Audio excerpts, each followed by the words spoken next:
Hello everyone. सबसे बड़ी query जो डीयू एसओएल और एनसीवैप के स्टूडेंट्स को होती है वो है how to get maximum marks in their exam. तो आज की वीडियो में हम यही सब डिस्कस करेंगे कि किस तरह से हमें अपने आंसर को फ्रेम करना है और हमें वही पॉइंट्स एग्जाम में लिखने हैं जो सामने वाला टीचर हमसे एक्सपेक्ट कर रहा है ताकि वो हमें ज़्यादा से ज़्यादा मार्क्स दे सके। वीडियो के लास्ट में मैं आपको एक सैम्पल जो आंसर शीट है वो भी दिखाऊंगी कि किस तरह से हमको अपना आंसर लिखना चाहिए।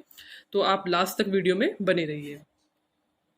मैं खुद पेपर्स चेक करती हूँ तो सबसे पहले जो प्रॉब्लम हम टीचर्स को होती है वो है राइटिंग। हम जैसे ही आंसर शीट को खोलते हैं तो कुछ स्टूडेंट्स की जो वर्ड्स है वो ही हमको समझ में नहीं आते हैं। मेरे कहने का मतलब ये नहीं है कि आपको राइटिंग के ही मार्क्स मिलते हैं या आपको बड़ी ही ब्यूटीफुल राइटिंग में लिखना है, लेकिन इतना साफ सुथरा नीट एंड क्लीन तो आप लिखेंगे कि जो आप आंसर कन्वे करना चाहते हैं वो टीचर्स तक पहुंच जाए और आपके वर्ड्स जो हैं, आपका जो आंसर है वो टीचर को समझ में आए और उनका पूरा आंसर पढ़ने का मन करे। अगर पहले ही पेज पे उनको कुछ समझ नहीं आएगा टीचर को कि आपने लिखा क्या है तो वो इरिटेट हो जाएंगे और वो आगे का आपका पूरा आंसर नहीं पढ़ेंगे। तो कोशिश कीजिए कि इतना साफ सुथरा तो लिखें कि टीचर का थोड़ा इंटरेस्ट बने चेक करने में और वो आपको ज़्यादा से ज़्यादा मार्क्स दें। अब दूसरा जो इशू जो स्टूडेंट्स को सबसे ज़्यादा होता है कि कितने पेजेस फिल करने हैं एक आंसर के लिए। मुझसे बार बार बच्चे पूछते हैं कि भाई मैम आप जो है एसओएल में पेजेस फिल करने के मार्क्स मिलते हैं। तो कुछ हद तक ये बात ठीक है कि हम पेजेस के अकॉर्डिंग जो है हम मार्क्स देते हैं, लेकिन इसका मतलब ये नहीं है कि आपने 4 लाइन ऊपर छोड़ दी, 4 नीचे, इधर भी स्पेस उधर भी स्पेस। तो आपको जो क्वेश्चन में पूछा गया है उसके अकॉर्डिंग कंटेंट लिखना है, केवल पेजेस फिल नहीं करने हैं। ठीक है, तो ज़्यादा स्पेस नहीं छोड़ना है, उससे टीचर जो है वो इरिटेट हो जाता है। तो क्वेश्चन के डिमांड के अकॉर्डिंग आपको अपना आंसर लिखना है। जो आपका एग्ज़ाम है मानो वो 75 मार्क्स का है टोटल मार्क्स, तो आपको 8 में से 4 क्वेश्चंस अटैम्प्ट करने होते हैं। इसका मतलब जो आपका एक आंसर है वो कितने मार्क्स का हुआ, अप्रोक्स 18.3 कुछ मार्क्स का हुआ। तो 18 मार्क्स के लिए आपका जो एक आंसर है वो अगर आप उसमें 4 से 5 पेजेस लिखते हैं तो वो इनफ है।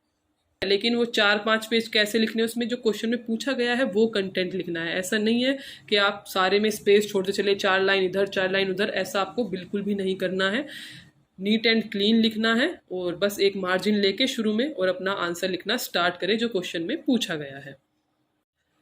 थर्ड जो मोस्ट इंपॉर्टेंट पॉइंट है वो है कंटेंट राइटिंग। किस तरह से आपको अपने आंसर को फ्रेम करना है कि आपको ज़्यादा से ज़्यादा मार्क्स मिले। तो हम सभी को स्कूल से ही सिखाया जाता है कि हमें अपने आंसर को 3 पार्ट्स में डिवाइड करके लिखना होता है। सबसे पहले इंट्रोडक्शन आता है, फिर बॉडी और फिर कंक्लूजन। तो आपको इंट्रोडक्शन में जो क्वेश्चन में जो मेन कीवर्ड है उसके बारे में आपको 8 से 9 लाइन लिखनी होती है, जो भी आपको उसके बारे में पता है। मानो कुछ भी क्वेश्चन आया है आपका इंडियन गवर्नमेंट से, प्राइम मिनिस्टर से, तो आप जो है उसके बारे में ही 7-8 लाइन लिखेंगे इंट्रो में। फिर जो आपका बॉडी पार्ट होता है उसमें आपको कम से कम 2 पेजेस जिसमें आप पूरे आंसर को एक्सप्लेन करते हैं और लास्ट में फिर आपका कंक्लूजन जाता है।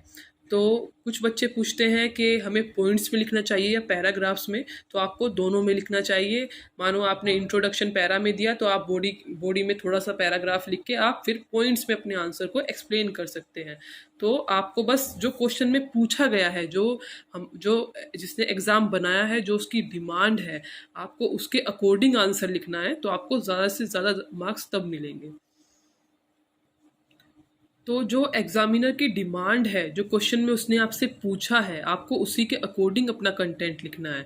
अगर आप इधर उधर की बातें लिखोगे तो उसमें आपको ज़्यादा मार्क्स नहीं मिलेंगे। जो पूछा गया है आप उसी से रिलेटेड चीज़ें लिखिए। एग्जैक्ट नहीं लिख पाए तो जो भी याद आ रहा है उससे रिलेटेड चीज़ें लिखिए, तो आपको ज़्यादा से ज़्यादा मार्क्स मिलेंगे। जैसे ही आप सभी को आपका क्वेश्चन पेपर मिलता है एग्जाम सेंटर पे, तो आपको 8 में से 4 क्वेश्चन अटैम्प्ट करने होते हैं। तो आप पहले 8 के 8 क्वेश्चन को थोरोली पढ़िए। फिर उसमें से जो एक क्वेश्चन सबसे पहले आपको अच्छे से आता है, जिसमें आप 100% कॉन्फिडेंट हो कि आप उसमें 5 पेजेस लिख सकते हो, तो सबसे पहले आप उसी को अटैम्प्ट करो। ठीक है, अगर आप बराबर बराबर टाइम डिवाइड करते हो तो आपका 45 मिनट्स पर क्वेश्चन पर आंसर बैठता है, क्योंकि आपका टोटल 3 आवर्स का पेपर होता है।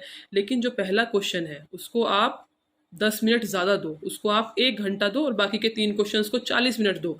लेकिन उस एक जो पहला जो क्वेश्चन आप अटेम्प्ट करोगे उसके आंसर को आप इस तरह से लिखिए, इतना अच्छा लिखिए, उसमें जो कंटेंट है वो इतना अच्छा लिखिए और उसको इतना अट्रैक्टिव, राइटिंग सब अच्छा होना चाहिए कि जो टीचर है उसका आपका आंसर शीट खोलते ही उनका इंटरेस्ट बने और वो आपकी आंसर शीट को पूरा का पूरा पढ़ें।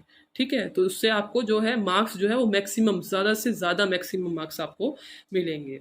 क्योंकि जैसे जैसे पेपर में टाइम बीतता है तो हमारी स्पीड तो बढ़ती है, लेकिन जो हमारी कंटेंट राइटिंग है और जो हमारा कंटेंट है वो कम होता चला जाता है, हमें टेंशन भी होने लगती है कि टाइम खत्म हो रहा है। तो इसलिए अपना 100% से भी ज़्यादा अपने फर्स्ट क्वेश्चन में दीजिए।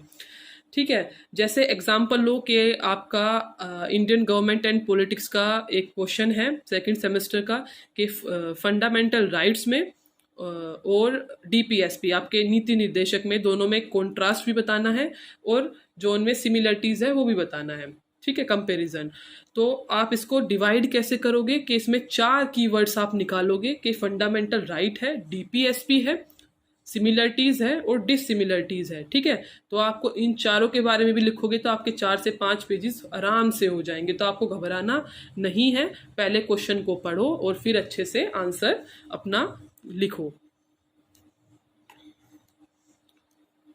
और सबसे लास्ट में जो मूल मंत्र होता है किसी भी एग्ज़ाम को अच्छे से ज़्यादा स्कोर करने के लिए, वो होता है अपना सेल्फ कॉन्फिडेंस। आप जैसे ही पॉजिटिव रहेंगे तो ही आप अपना एग्ज़ाम अच्छे से लिख पाएंगे। अगर आप टेंशन लेंगे तो आपका राइटिंग भी ख़राब होगा, आपका कंटेंट भी ख़राब होगा और आपका स्कोर भी ख़राब हो जाएगा। तो आपको क्या रहना है, पॉजिटिव रहना है, काल्म रहना है और कॉन्फिडेंस को बनाए रखना है। तो अब मैं आपको एक आंसर शीट दिखाती हूँ कि किस तरह से हमको अपना आंसर लिखना चाहिए। तो देखो, जैसे ये आंसर शीट है, ठीक है, इधर इन्होंने थोड़ा सा मार्जिन, इधर थोड़ा सा मार्जिन, ठीक है, लेकिन उन्होंने देखो ये बड़ा नहीं लिखा तो इनकी मिस्टेक है। आपको अच्छे से यहाँ पर अपना आंसर जो सा भी आप अटैम्प्ट कर रहे हो, 1 कर रहे हो, 2 कर रहे हो, 3, वो अच्छे से लिख के इसी तरीके से लिखना है, ना ज़्यादा स्पेस छोड़ना है ना ही ज़्यादा इसको बिचा बिचा करना है। ठीक है, देखो इन्होंने कितने अच्छे से लिखा है, तो टीचर का जो है चेक करते हुए इंटरेस्ट बनता है। तो इस तरीके से आपको अपने आंसर को लिखना है। ठीक है, हमें अपने पेपर में कौन कौन सी चीज़ें याद रखनी है। सबसे पहली बात जो हमने की है वो है राइटिंग। आपका जो राइटिंग है वो मतलब इतना तो हो कि मतलब टीचर को पढ़े तो समझ में आए कि आपने वर्ड क्या लिखा है। ठीक है, दूसरा है जो आपकी पेजेस की जो क्वेरी रहती है, तो आपको जो क्वेश्चन, अगर 18 मार्क्स का आपका एक क्वेश्चन है तो आप उस पर अगर 4 से 5 पेजेस अच्छे से लिखेंगे तो आपको 15+ मार्क्स उसमें मिलेंगे। थर्ड जो मोस्ट इंपोर्टेंट पॉइंट हमने बात की वो था कंटेंट राइटिंग। तो आपको किस तरह से लिखना है, पहले क्वेश्चन को अच्छे से पढ़ना है, क्वेश्चन की डिमांड को समझना है कि एग्जामिनर ने हमसे पूछा क्या है, वो क्या आंसर हमसे चाहता है। तो उसमें से आप कीवर्ड्स निकालिए, जैसे हमने फंडामेंटल राइट और डीपीएसपी की बात की, तो आप कीवर्ड्स निकालिए और उनको लिखना शुरू कीजिए इंट्रोडक्शन, बॉडी पार्ट और कंक्लूजन में। ठीक है, और लास्ट में हमने बात की सेल्फ कॉन्फिडेंस की। तो आप सभी अपना सेल्फ कॉन्फिडेंस बनाए रखें और अच्छे से अपने पेपर की प्रिपरेशन करें। आपकी कोई भी क्वेरी होती है तो प्लीज़ मुझे बताएं, तो मैं उनको सॉल्व करने की कोशिश करूँगी। All the best.